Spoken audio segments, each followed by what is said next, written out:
Hi friends, आज मैं discuss करने वाला हूं कि बजट जो कि 1 फरवरी निर्मला सीतारमण जी पेश करने वाली हैं, उस दिन किन किन स्टॉक्स पे फोकस करना है और उस दिन क्या एक्सपेक्टेशन रख सकते हैं। हम ये यूँ कह सकते हैं कि एक बहुत ही बड़ा दिन होता है जिस दिन बजट पेश किया जाता है।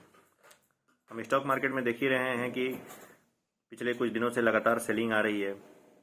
ये सेलिंग यूएस से का न्यूज़ के कारण है, जो कि बोला गया है कि फेड के द्वारा कि वो अपने बॉन्ड यील्ड के इंटरेस्ट रेट को बढ़ाएंगे क्योंकि वहाँ इन्फ्लेशन बहुत ज़्यादा बढ़ गया है। और आपको मालूम है कि वहाँ के हिसाब से ही इंडियन मार्केट भी चलता है। तो उन्होंने कहा है कि हम अपने बॉन्ड यील्ड और बॉन्ड यील्ड के इंटरेस्ट को बढ़ाएंगे। तो फेड का इसका मतलब ये हुआ कि लोग जो है जो मार्केट में इन्वेस्ट करते थे वो पैसा निकाल करके एक श्योर शॉट जहाँ पर उनको रिटर्न मिलेगा वहाँ पैसा लगाना चाहेंगे। तो उन्हीं के चलते हमारे इंडियन मार्केट भी कुछ दिनों से डाउनफॉल में है। तो इस बार बजट आपको मालूम है कि 1 फरवरी को पेश किया जाएगा। दिन 11 बजे निर्मला सीतारमण जी पेश करेंगी, जो कि पेपरलेस बजट होगा। तो चलिए हम इस बार देखते हैं कि किन पार्टिकुलर्स इस सेक्टर के शेयर पर हमें नज़र रखनी चाहिए।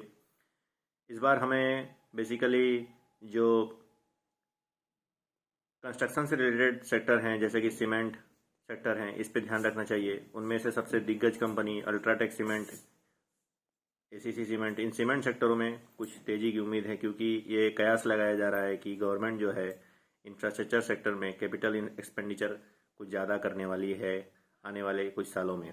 उसके साथ साथ ही स्टील सेक्टर में भी आप ध्यान रख सकते हैं, लेकिन मैं ये कहूँगा कि स्टील सेक्टर चाइनीज़ के मार्केट पे भी डिपेंड करता है। तो इसका भी आप ध्यान रखें कि चाइनीज़ मार्केट में स्टील का क्या अभी कैसे चल रहा है। उसके साथ साथ ही ये भी कयास लगाया जा रहा है कि कैपिटल गुड्स के सेक्टर लाइक एलएनटी और रोड कंस्ट्रक्शन के शेयर्स, उनमें भी अच्छी तेज़ी देखी जा सकती है। इनमें से सेक्टर्स हैं जैसे अशोका बिल्डिकॉन हुआ, दिलीप बिल्डिकॉन है, और आपके लार्सन एंड टर्बो हैं, सीमेंस हैं, और केईसी इंटरनेशनल शेयर है। इन सब शेयर पे आप ध्यान रख सकते हैं क्योंकि आने वाले बजट में कंस्ट्रक्शन और रियल इस्टेट और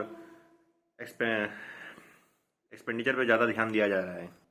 आप फर्टिलाइज़र सेक्टर पे भी ध्यान रख सकते हैं कि अगर मान लीजिए कि फर्टिलाइज़र पे क्या सब्सिडी वगैरह कुछ अगर सरकार घोषणा करती है तो आप फर्टिलाइज़र सेक्टर पे भी ध्यान रख सकते। इसमें से मुख्य पार्टिकुलर स्टॉक की अगर बात की जाए तो उस स्टॉक में है Rallis India, UPL means United Phosphorus limited.